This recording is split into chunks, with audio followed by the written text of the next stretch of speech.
souls to our Kwanzaa-inspired worship service this morning.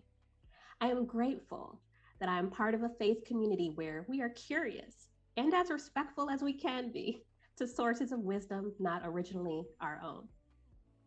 Kwanzaa somewhat fits into this category because there is a history on a larger scale between Unitarian Universalism and Kwanzaa. In the 1960s, the Black Unitarian Universalist Caucus and the Black Affairs Council, funded by the UUA, worked on advocating a Black value system, which became the basis for the Kwanzaa principles. In short, the relationship Unitarian Universalism has to Kwanzaa is both direct and indirect. Direct in that Black Unitarian Universalists were among the early and first practitioners of Kwanzaa, and they educated people all over about it. Indirect in that the staff doing this work was funded by the UUA. Please look at the comment box for a link to where you can learn more about this Unitarian Universalist and Kwanzaa connection. One connection I'll share is with our principles. The 7 principles of Unitarian Universalism share a number of similarities with the 7 principles of Kwanzaa. Themes of justice, dignity, democracy, respect, interdependence, and unity are shared. Differences I see is that the UU principles focus not so much on the family unit, but a single unit of one person. And then our UU principles jump to the larger world community. There is no mention of family from my perspective. I appreciate the high regard for the family unit that Kwanzaa gives me. My UU principles teach me about justice, equity, and compassion in human relations, whereas Kwanzaa teaches me about justice, equity, and compassion in relations around community economics. This Kwanzaa, I am reminded that the goal of world community with peace, liberty, and justice for all starts in the primary family unit. Kwanzaa also reminds me that when I search for truth and meaning, the truth can hurt. The truth can be so erased by those in power that it is not free. There is a cost, a price to pay for the truth.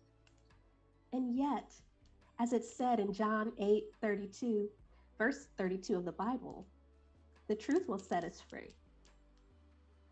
This Sunday, we will hear from fellow congregation members about their truths on Kwanzaa. As a community, we will explore it together. Come, let us worship together. All souls, here we are. Happy Kwanzaa. Planning this year's service has been an adventure in discovery. Between working with All Souls staff, the Black Souls, and the Black Men's Group, I've come to understand the tensions and truths around what celebrating Kwanzaa means in a predominantly white faith denomination in this multicultural church. Although All Souls has celebrated Kwanzaa for many years, I'm wondering if many of you know what it means and why it's so important. Kwanzaa began 55 years ago when Dr. Maulana Krenga founded Kwanzaa during the Black Freedom Movement of the 1960s. In his own words, he says, "The conception and practice of Kwanzaa is rooted in both ancient African harvest celebrations and the Black Freedom Movement, and thus it calls for and urges an active and ongoing commitment to African and human good and the well-being of the world. The crisis and challenge are not only the daily and destructive assaults on the earth and its ecosystems, its soil, fields, forests, waters, and waterways, its air and atmosphere, its animals and their habitats, and the resultant disease and devastation, but also the domination, deprivation, and degradation of humans themselves by systems of interrelated oppression." As a Unitarian Universalist, all of this are things that matter deeply to me. Dr. Krenga goes on to say, "For in such a context, of devastation and oppression, there is no real and reliable remedy except resistance and serious and sustained struggle dedicated to African and human good and the well-being of the world and all in it. When Kringa wrote this, he didn't leave us hanging. He created Kwanzaa as a part of the solution. Kwanzaa is practiced first within the family unit and then with the larger community. Though Kwanzaa is celebrated over a week, it's meant to be practiced year-round. At its core, I understand Kwanzaa to be a mindset or a reset of a colonized mind back to our roots.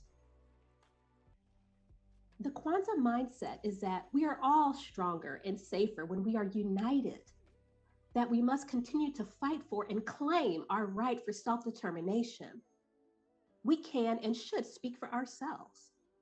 Kwanzaa reminds us to build and maintain our community together by solving our problems together. My problems are your problems and vice versa. Historically, Black people have been successfully pitted against one another. Kwanzaa reminds us to stop that nonsense. Stop the house slave versus the field slave. Light skin, dark skin, educated, uneducated, poor, prosperous. Infighting between any group of oppressed people only helps the oppressor. If a Kwanzaa mindset keeps our eyes on the prize together in community,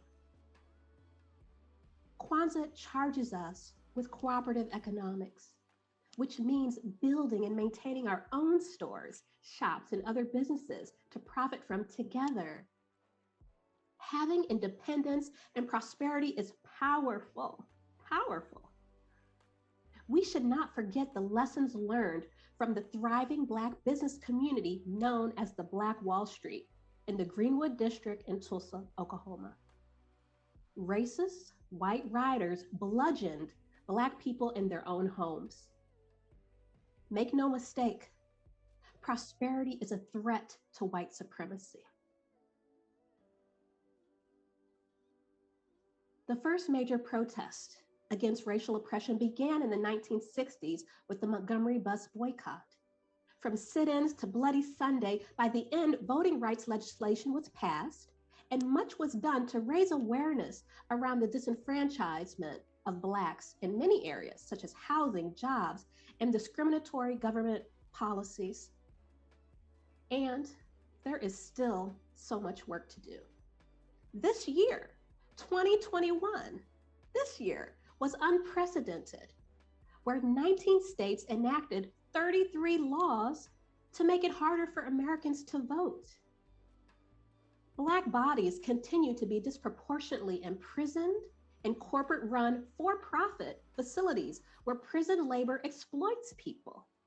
6% of incarcerated people assigned to work for state-owned businesses earn between 33 cents and $1.41 per hour on average. The rest earn roughly twice as less than that to people assigned to just regular prison jobs. For Black bodies not in prison, we can get shot by police in our own homes, minding our own business, or chased down and murdered for taking a jog while being Black. The struggle continues.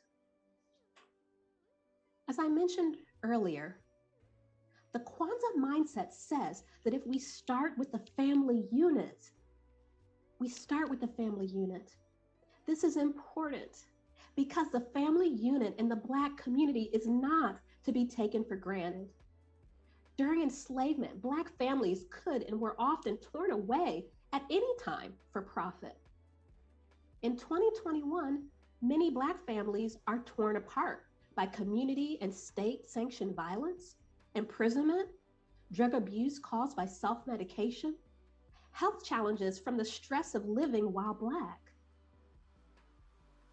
The same problems that were the catalyst for creating Kwanzaa back then continue to be the catalyst for maintaining it today. In celebrating Kwanzaa, we take pride and our traditional greatness. We are charged with leaving our community more beautiful than we inherited it. We are to believe with all our heart in our people, our parents, our teachers, our leaders, and the righteousness and victory of our struggle. This year, may we celebrate the mindset of community, pride, hope, and faithfulness. This year, may we embody the Kwanzaa mindset. Amen.